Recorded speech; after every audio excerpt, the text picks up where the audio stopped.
Hello and welcome to Indus News Live from Islamabad. I'm Hira Mustafa and these are the headlines.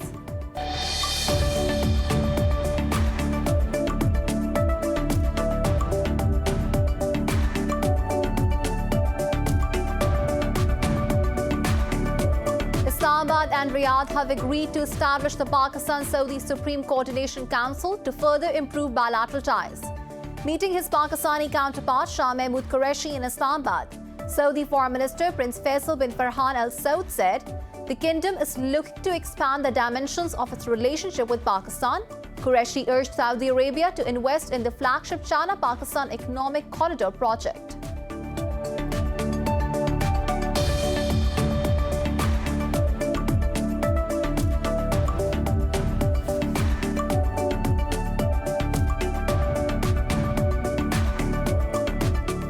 The US and Iraq have sealed an agreement to formally end the combat mission in Iraq by the end of 2021. US President Joe Biden and Iraqi Prime Minister Mustafa al-Khatami met at the White House. Biden told reporters that Washington will continue to train and advise the Iraqi military.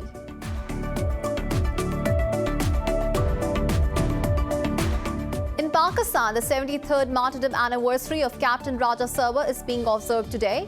He was the first recipient of the country's highest military award, Nishan-e-Haider, for the immense courage he showed during the war against India in 1948.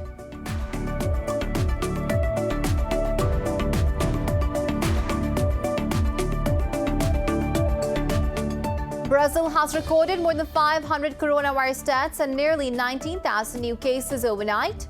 Meanwhile, Pakistan has logged 39 more deaths and more than 3,200 infections in the past 24 hours. Globally, the virus has claimed more than 4.1 million lives and infected over 194 million people.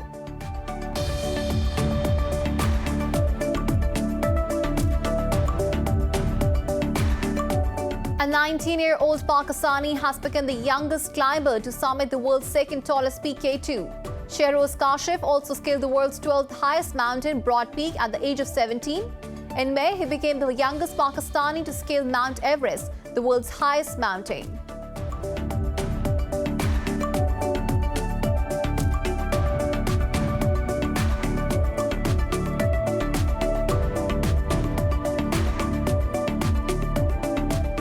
And in the Tokyo Olympics, China has again joined the US and Japan atop medal standings with 9 golds. On day 4 of the Games, China bagged 2 golds in 10-meter air pistol and air rifle mixed team events, while dear Chen Yushi and Zhang Chiaki won gold in the women's 10-meter synchronized platform diving.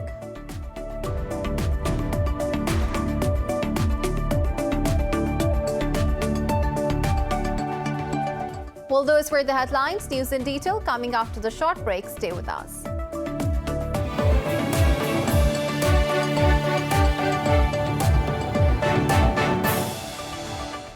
Welcome back. Now the news in detail. Islamabad and Riyadh have agreed to establish the Pakistan-Saudi Supreme Coordination Council to improve ties. Saudi Foreign Minister Prince Faisal bin Farhan Al Saud called on his Pakistani counterpart Shah Mahmood Qureshi in Islamabad.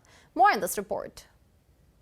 In a joint press conference, Prince Faisal said Riyadh wants to expand its relationship with Islamabad. He said both countries believe in solving issues through dialogue, whether it be Kashmir or Palestine. The visiting dignitary also lauded Pakistan's handling of the COVID-19 pandemic. Qureshi thanked the Saudi foreign minister for his stance on the Kashmir issue. He said the two sides have agreed to enhance their economic linkages and bilateral trade. Qureshi also urged Saudi Arabia to invest in the flagship China-Pakistan Economic Corridor project. The Saudi foreign minister is on his second state visit to Pakistan within a year. For more on this, we have with us Manail Ahmed, our correspondent from Islamabad. Manail, what areas of cooperation were discussed during the meeting of the two foreign ministers and what progress could be expected going forward? And the whole idea of a green Middle East and a green Saudi Arabia is also in alignment with Prime Minister Imran Khan's vision of a green Pakistan.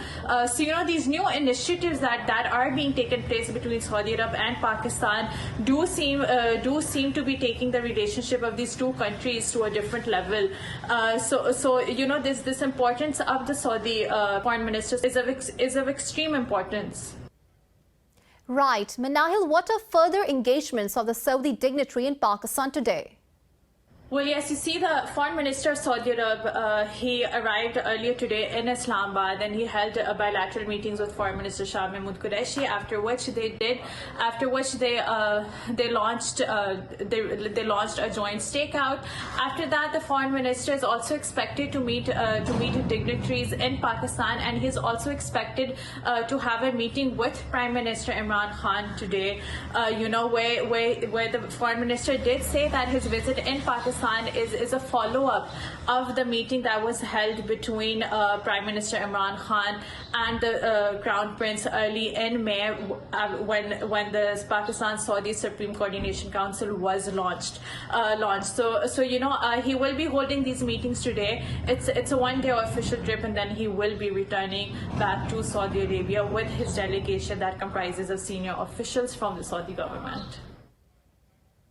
Manahil Ahmed, thank you for updating us. And now we're moving on. The U.S. and Iraq have sealed an agreement to formally end the combat mission in Iraq by the end of 2021. U.S. President Joe Biden met the Iraqi Prime Minister Mustafa al-Khatami at the White House. These were their first face-to-face talks as part of a strategic dialogue between Washington and Baghdad. There are currently 2,500 U.S. troops in Iraq helping local forces counter what remains of ISIS. Biden said the counter-terrorism cooperation will continue. I think things are going well. Our role in Iraq will be as a dealing with it's just to be available, to continue to train, to assist, to help, and to deal with ISIS as it arrives. But we are not going to be by the end of the year in a combat mission. For more on this, we are joined by James Dorsey, a political analyst from Singapore. James Dorsey, thank you for joining us. Mr. Dorsey, the U.S. and Iraq have sealed an agreement to formally end the combat mission in Iraq by the end of 2021. Is this a proxy war victory for Iran, and why? Well, I think it was obviously the Americans were already withdrawing from Iraq. You've had major troop withdrawals before that in some ways were turned around or in any case suspended to some degree by the fight against the Islamic State. By and large, the fight against the Islamic State, certainly in Iraq, has been won by the international community. And therefore, the question is why the United States would want to maintain troops furthermore in Iraq. I think that from the American perspective, it obviously is part of the rejiggering or recalculation of their commitment to the Middle East in general, and they are in the process of trying to negotiate a deal with Iran. So on lots of levels, withdrawing successfully from Iraq makes a lot of sense. Right. Mr. Dorsey, we have recently seen a re-emergence of ISIS attacks in Iraq with the U.S. combat forces exiting. Do you see the situation worsening? Well, I think that Iraq's problems are less the Islamic State as such, and much more the problems of governance, of corruption, of widespread discontent, of failure to having delivered so on economic issues and on jobs. U.S. troops aren't going to make the difference on that. So I think in terms of forcing the Iraqi government, and again, you have an Iraqi military with the associated pro-Iranian militias that is perfectly capable of fighting the Islamic State.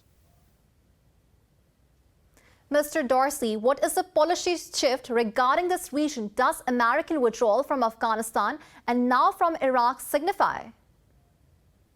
I don't know that this necessarily is going to constitute a policy shift. The withdrawal from Iraq is fundamentally different and in very different circumstances from the withdrawal of U.S. forces from Afghanistan. You're not leaving behind a collapsing situation in Iraq. You're leaving behind a situation that needs a lot of attention, and it needs a lot of support from the international community, including from the United States, but it does not necessarily need U.S. troops. James Darcy, thank you very much for speaking to Indus News. For more on this, we are joined by Yadgar Ismail, a political analyst from Iraq. Ismail, thank you for joining us. Mr. Ismail, the US and Iraq have sealed an agreement to formally end the combat mission in Iraq by the end of 2021. But President Joe Biden declined to say how many US troops will remain in the country. Will the US keep some of its troops in Iraq despite formal pullout? Well, thank you for this opportunity. Thanks for having me in this news. Well, basically, as we see this agreement, I mean, this has been a continuous process, demand from the Iraqi political parties, from the parliament. We saw that in last year that they wanted the U.S. The combat troops out of Iraq and a complete withdrawal, actually.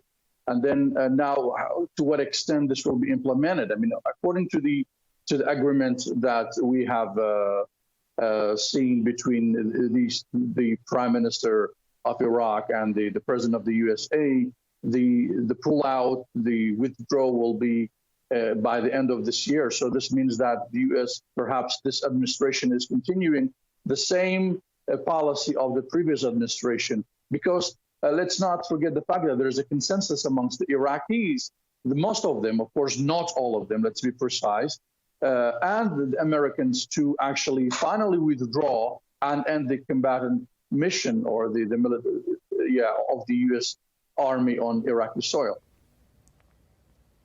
Right. Mr. Ismail, with the recent sharp increase in ISIS attacks in Iraq, is this a favorable time for the withdrawal of U.S. combat forces? Well, the issue with these, basically, you know, the security forces in Iraq are not controlled or directed through one, let's say, channel. For example, there are different groups, different military groups that are directed by different political leaders and different political, we can say, militia leaders. And so that maybe they are sort of technically under the umbrella of Commander-in-Chief, the Prime Minister, but then they do not really get their commands from him directly. So the issue of this increase in security risks, attacks here and there, not only by the ISIS, even by other, let's say, extremists, specifically in west and north of Iraq, you know, just on the border with the KRG government, we see that there is movement because of lack of security and lack of coordination between these forces. So the Iraqi forces amongst themselves, they lack a mutual understanding, or perhaps they don't have a mutual planning to deal with these threats. So now if the U.S. withdraws, now there is this consensus amongst many Iraqis, not most of them, that Iraq will undergo a situation similar to the situation we see now in Afghanistan. So an increase of attacks, perhaps neo-ISIS forces will also re-emerge in Iraq. Right. Mr. Ismail, how can U.S. military pullback in Iraq benefit Iran? Basically, it is rather a justification. Otherwise, I mean, the U.S. military forces are not intervening in any way in a political arena. So, but there is a consensus amongst the Iraqis, specifically those who are closer to Iran, that they should get out. Of course, on the other hand, you know, if you are talking about international law, if you are talking about the sovereignty of Iraq, it is better for these forces to have a better definition or another definition. Now, some let's say experts, some people are even saying that maybe these forces will remain under a different name in Iraq, the U.S. forces. But then on the other hand, of course, they should leave. And as I said earlier, there's this consensus in both in Iraq and USA that this war should end in one way or the other. Yadgar Ismail, thank you for speaking to Indus News. And now we're moving on. In Tunisia, dismissed Prime Minister Hisham Mechechi says he will hand over the responsibility to whomever the President Kais Saied chooses. The country is facing worst political crisis after the president ousted the government and suspended parliament with the help of military. In a statement, Mechechi said he cannot be a disruptive element and is ready to serve Tunisia from any location. Meanwhile, President Said told major civil society groups that he would protect the democratic path. He added that the freedoms and rights of Tunisians would not be affected in any way. Earlier, U.S. Secretary of State Antony Blinken called on Said to adhere to the principles of democracy and human rights. Moreover, Tunisia's biggest party, the Ennahda, has also called for a dialogue to get out of the political crisis. The Pakistan Army has returned 46 Afghan soldiers, including 5 officers, to Kabul. The military's media wing says the personnel were amicably handed over along with their weapons. In a statement, it added the repatriation took place at Nawa Pass border, crossing in the tribal district Bajor. The army says Pakistan will continue to extend all kinds of support to our Afghan brethren in times of need.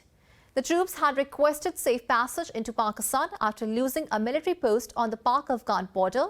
The army noted that in early July, it had given refuge to a group of 35 Afghan border forces under similar circumstances.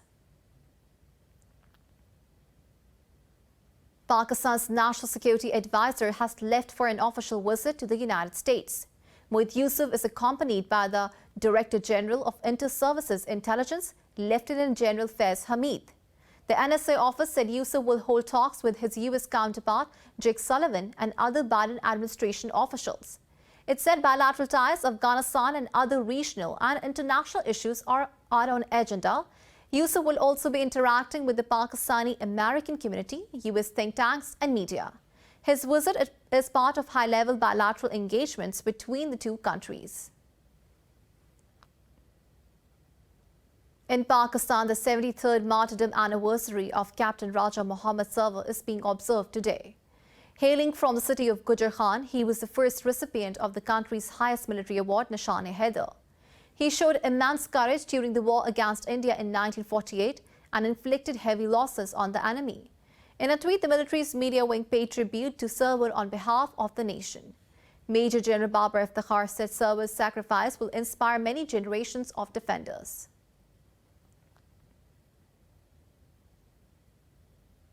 More news stories coming up after the short break. Stay with us.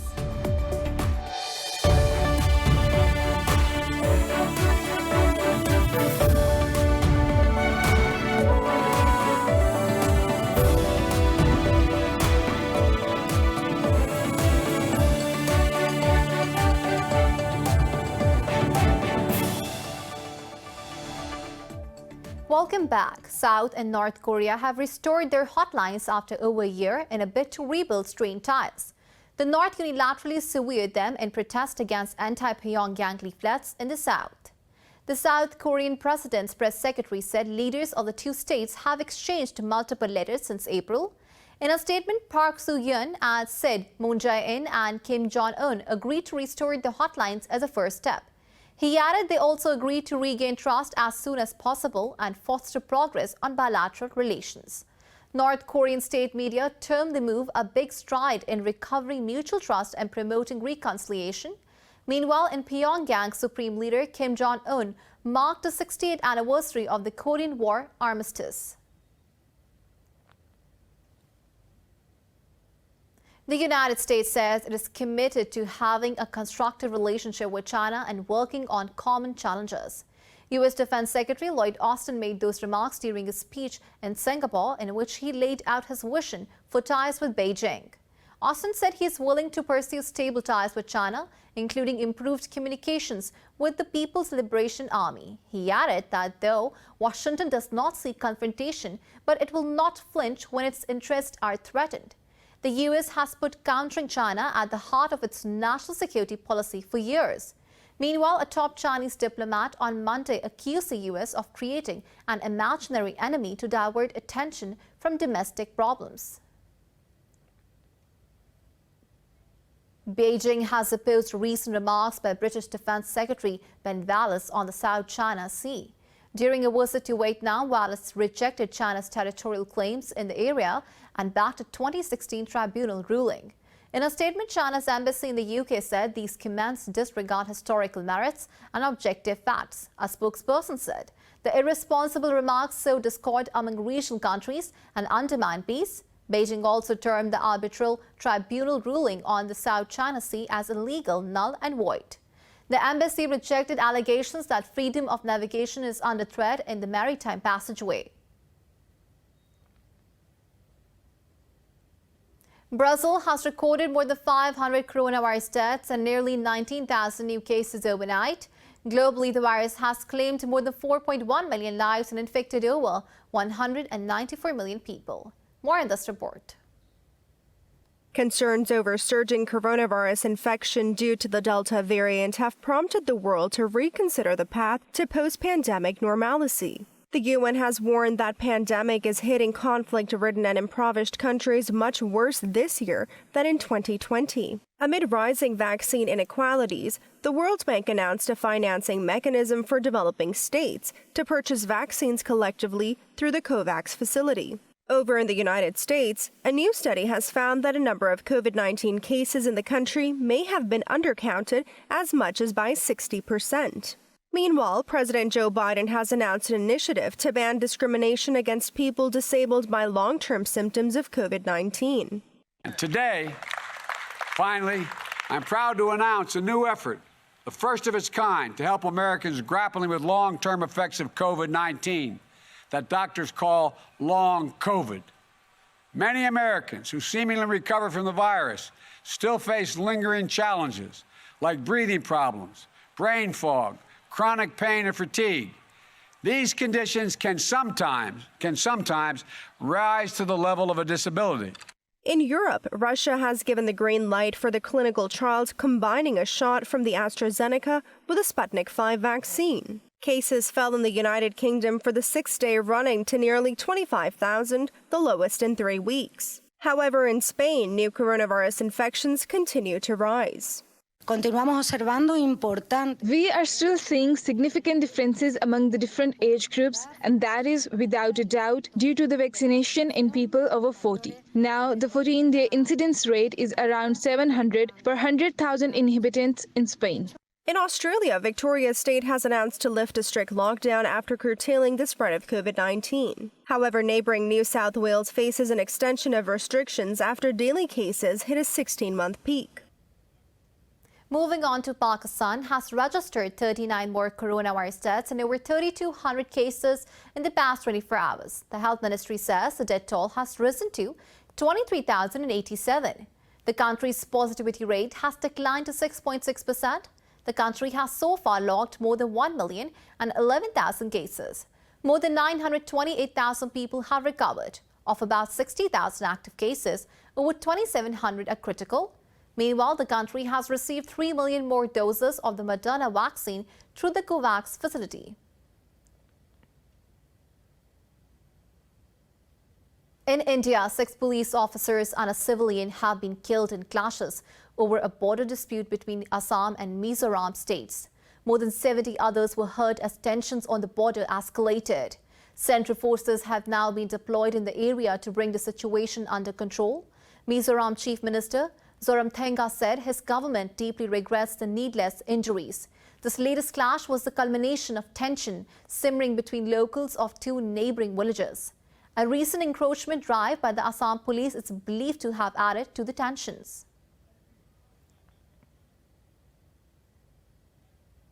For more on this, we are joined by Shehzad Chaudhry, former ambassador from Islamabad. Sir, thank you for joining us. Mr. Chaudhry, we haven't seen any violent clashes over this issue in a long while. Do you believe Prime Minister Narendra Modi's divisive and aggressive approach in shaping the tone in India has anything to do with this flare-up? Yes, unfortunately it seems so, because Narendra Modi's tenures, the 2 tenures of his first and the second tenure, has only given rise to extreme polarization in the Indian society. And many underlying and simmering feuds and disputes have begun to emerge as very prominent ones, as is evinced by the recent, in fact, the ongoing saga at Mizoram and Assam. So yes, it's very obvious. The land itself, the 7 states, the 7 sister states, as they call these 7 states which are enclosed in that Assam area, also has a history of insurgency And so therefore, it is always on a boil, sort of a boil, simmering. And so therefore, the moment the attention goes haywire in terms of Mr. Modi's central focus being diverted to internal turmoil within India, to his Hindutva mandate and his agenda for the Hindutva, and then his external manipulations of geopolitics within the region and against Pakistan. Obviously, the attention is off, and the Interior Minister, Mr. Amit Shah, who's responsible for this kind of control over states and their responsibilities and their problems, is unable to do so. So yes, I agree with you that the polarization that Mr. Narendra Modi's poor politics and bad politics and toxic politics has created has led to this kind of an emergence within the Indian state. Although states will have problems with each other, but these are not something that are external to India. But when you begin to see these things emerge within India, obviously you realize the amount of toxicity that has gone into the entire body politic. Right. Mr. Chaudhary, ever since coming into power, Prime Minister Narendra Modi's government has been largely focused on anti-Pakistan propaganda and OPS. The EU Disinfo Lab and Kulbhushan Yadav are some of the examples. Do you believe that in doing so, major issues inside India like state boundary disputes and separatist movements due to discrimination have been ignored, and are they aggravating? Yeah, surely 1/3 of India is under an insurgency at any given time. That's a huge amount of India, a space that is covered by Maoists and other insurgencies that are blotting India's landscape. And unfortunately, rather than focus inside India, India and its governments and its prime minister's focus is external, towards Pakistan, towards Kashmir, towards Afghanistan, and in Bhutan, Nepal are the other two very recent areas of focus of Indian intransigence, as well as the fact that Myanmar is under no sort of secure position as far as India is concerned. So when you look at the surrounding areas of India and the neighbors of India, India emerges as the main source. And Mr. Modi and his government's focus towards creating more trouble and more strife within the regions of bordering India also means that polarization within India and, of course, the troubles within India will also begin to take head. And that is very obvious, and you heard that, and you mentioned that, the Disinfo Lab and the Kulbhushan Yadav issue and many other things that India has been generating out of the Afghan soil towards Pakistan all point towards the fact that rather than focus inside, India's focus and Narendra Modi's focus remains outside, and that is what is giving space and creating gaps within the Indian society and the body politic for these kind of problems to emerge. Mr. Chaudhary, Chief Minister of both Assam and Mizoram, have been asking Union Home Minister Amit Shah to intervene and end this crisis that had been brewing for almost a month now. Why do you think the BJP government in the centre ignored this? Did they misread and underestimate the situation? Yeah, Home Minister has been busy, following or pursuing the agenda and implementing the agenda of Hindutva all across India. Just in Kashmir, for example, in the recent Eid, when the sacrifice of animals is a part of the ritual, Muslim Islamic ritual on Eid al-Azha, there was an order that came out of the Home Ministry banning the sacrifice of animals. Now, you're stopping a segment of the society or a segment of Indian population from pursuing and following their religious responsibility. No nation that calls itself democratic as well as pursuing or following the human rights standards of the world will ever permit this. So, but that happened. Luckily, some sense prevailed, and there was a backlash, and therefore they had to call it off. So I think Home Minister is busy doing these kind of things, looking at how the courts can be manipulated towards giving the Hindus a greater right over Ayodhya and those kind of issues. So Mr. Amit Shah is actually the emblem of the RSS and the focus of Mr. Modi, and you see that in the person of Amit Shah. And therefore, obviously, he has less and less time for other issues within the nation. Shahzad Chaudhry, thank you for speaking to Indus News. And now we're moving on. Human Rights Watch says Israeli forces' attacks on Gaza in May 2021 violate laws of war and apparently amount to war crimes. The watchdog issued its conclusions after investigating 3 Israeli airstrikes that it said killed 62 Palestinian civilians. It said there were no evident military targets in the vicinity of these attacks. The watchdog said Israeli forces' attacks devastated entire Palestinian families. The report also said Palestinian armed groups also launched more than 4,300 rockets and mortars towards Israel. However, the watchdog said it will separately release findings on these rocket attacks. It noted that Israel's unwillingness to investigate war crimes highlights the importance of ongoing investigation by International Criminal Court. At least 14 people have been killed in a gun attack in western Niger, near the border with Mali. In a statement, the Interior Ministry said unidentified assailants attacked a village in Bani Bangu district. It said the victims included 9 people working in the fields, while another was injured. Officials say they have stepped up security measures and an investigation is underway. Bani Bangu falls inside what is known as a 3-border region between Niger, Burkina Faso and Mali. It has been the scene of bloody attacks by terrorist groups for years.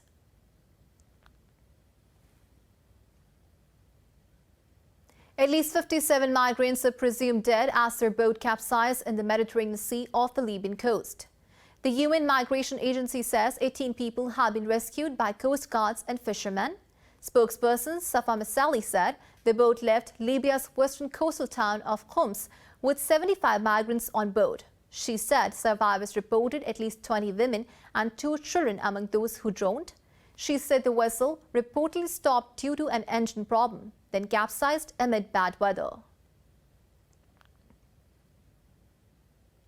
The Cuban embassy in France's capital, Paris, has been attacked with petrol bombs. In a statement, the embassy said the bombs caused serious damage to the building, but no injuries to diplomatic staff. In a tweet, the Cuban Foreign Ministry said those responsible for such acts incite violence and hatred against Cuba. No group or individual has claimed responsibility for the attack. A French Foreign Ministry spokesperson has condemned the attack. Cuba has been rocked by protests against a deep economic crisis, the government's handling of the COVID-19 pandemic, and curbs on civil liberties. In Germany, at least 1 person has died and 16 others are injured after a fire at an industrial park in the western city of Leverkusen. The explosion caused a fire at a fuel depot off the Chem Park industrial zone for several chemical companies. Police said 4 people were missing following the blast. However, the Chem Park administration said the fire has been extinguished and search for missing people is underway.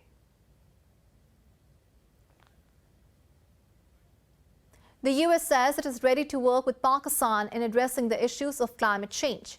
U.S. envoy for climate, Senator John Kerry, shared this in a meeting with his Pakistani counterpart Malik Amin Aslam alongside the UN Climate Change Conference in London. Senator Kerry praised Prime Minister Imran Khan's 10 billion tree tsunami project. He said Prime Minister Imran Khan's green vision in dealing with global environmental threats is commendable. Aslam briefed the U.S. Senator on Islamabad's clean and green projects. He said Islamabad looks forward to working with Washington. American billionaire Jeff Bezos has offered $2 billion to NASA in exchange for a moon mission contract. His company, Blue Origin, is seeking to make a spacecraft designed to land astronauts back on the moon. In a letter, Bezos said Blue Origin will waive payments in the current fiscal year and the ones after that up to $2 billion. He said the company will also pay for an orbital mission toward the U.S. Space Agency's technology.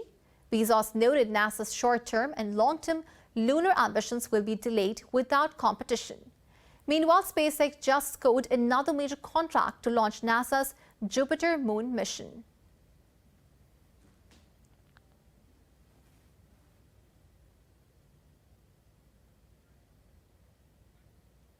In the UK, a 19-year-old is paving the way for girls in STEM with plans to set the record for the youngest woman to fly solo around the world.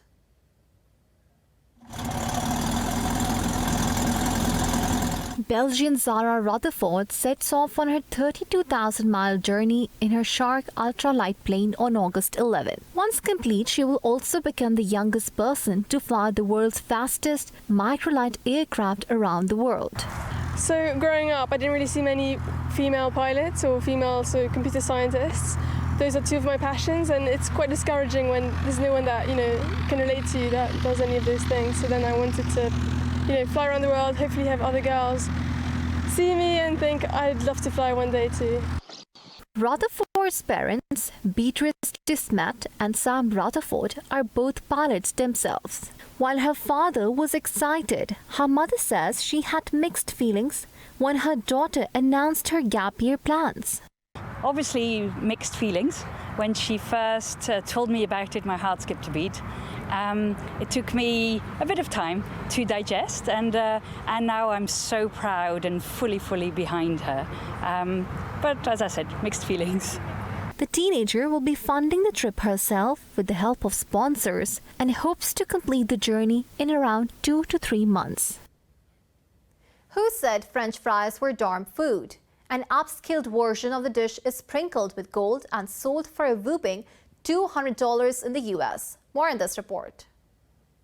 They are decadent and flavorful and have the aroma of luxurious truffles. And according to Guinness World Records, they are the world's most expensive French fries. They are called the crème de la crème pommes frites, and they cost $200 for a plate at New York City's famous Serendipity 3 restaurant.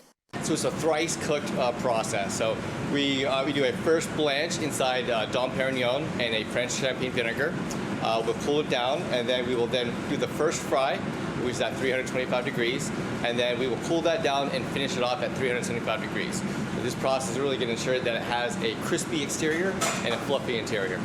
The dish is topped off with a sprinkling of 23-karat edible gold dust. This is not Serendipity's first Guinness World Record. This is our 10th.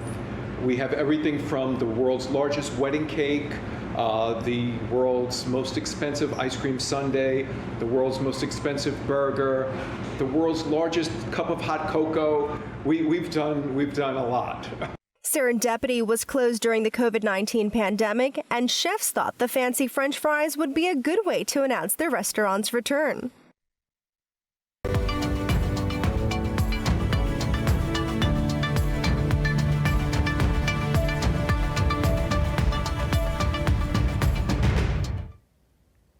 China's large industrial enterprises have seen a surge in profit growth in the first half of 2021.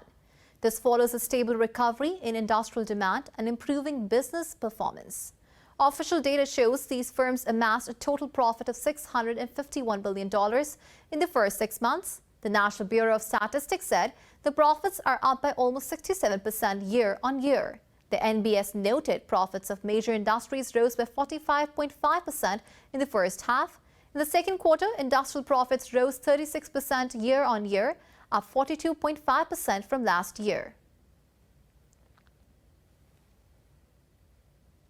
Shares in the Asia Pacific are trading mixed as major Chinese tech stocks in Hong Kong remain under pressure.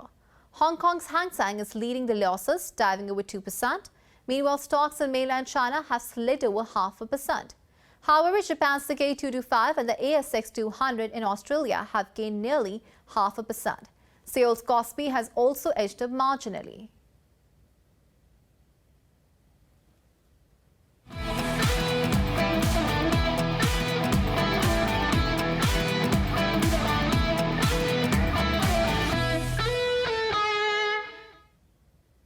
A 19-year-old Pakistani has become the youngest climber to summit the world's second tallest peak, K2.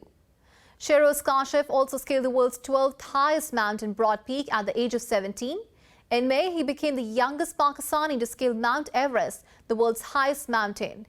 He now holds a record for the youngest Pakistani to have summited both K2 and Everest. In the Tokyo Olympics, China have raced back into the medals race to level with the US atop medal standings with 9 golds, followed by Japan on 8. China bagged 2 gold medals in 10-meter air pistol and air rifle mixed team events, while duo Chang Yushi and Zhang Jiaqi won won gold in the women's 10 meters synchronized platform diving. More on the games in this report.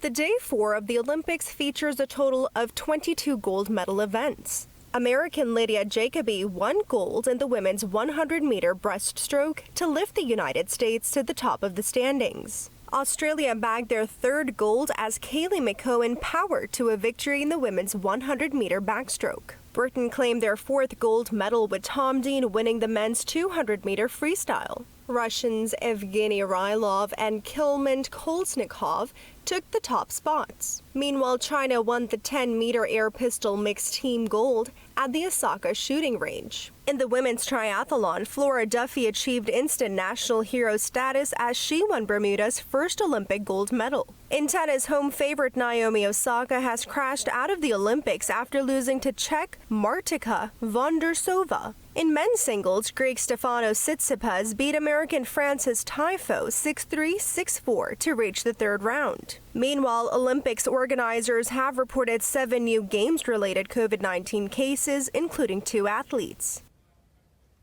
For weather updates, we have Nala Shuja with us.